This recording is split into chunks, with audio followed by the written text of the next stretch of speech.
Ito po gagamitin niya. Ito siya. Tapos ano siya, didikit po natin yan.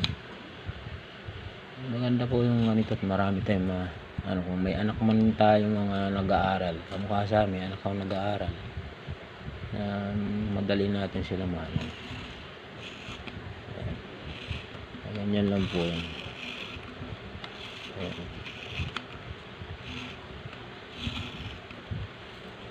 Para hindi ko nasasayang yung natin. Yan, ito na po siya yun. Ito po lang po gawin nyo. Yan. Ito na gagamitin nyo. Ito na siya. Guguhit lang para magsakto yung dapat mong gupitin, magdahon. Ito yung yung put na yun, yung pinaka gagawin natin, bulaklak. Yan. Ayan, ito na siya.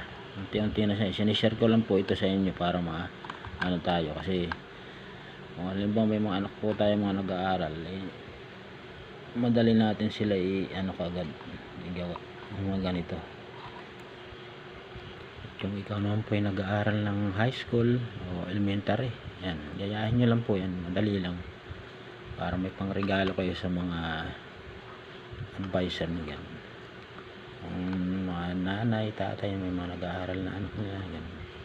Yan, dali lang. Kung ikaw ay bago pa lang sa ating channel dito, pwede naman kita maanyayahan mag-subscribe, share, like, and mag-comment ka na rin.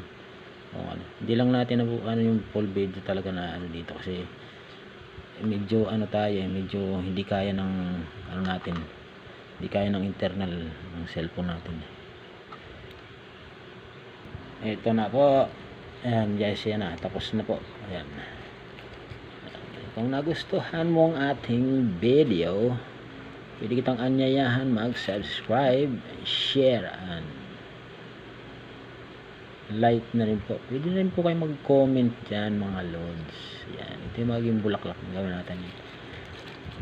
I-share po natin guys, para mas marami po makakita sa mga diskarte natin kung paano, diba?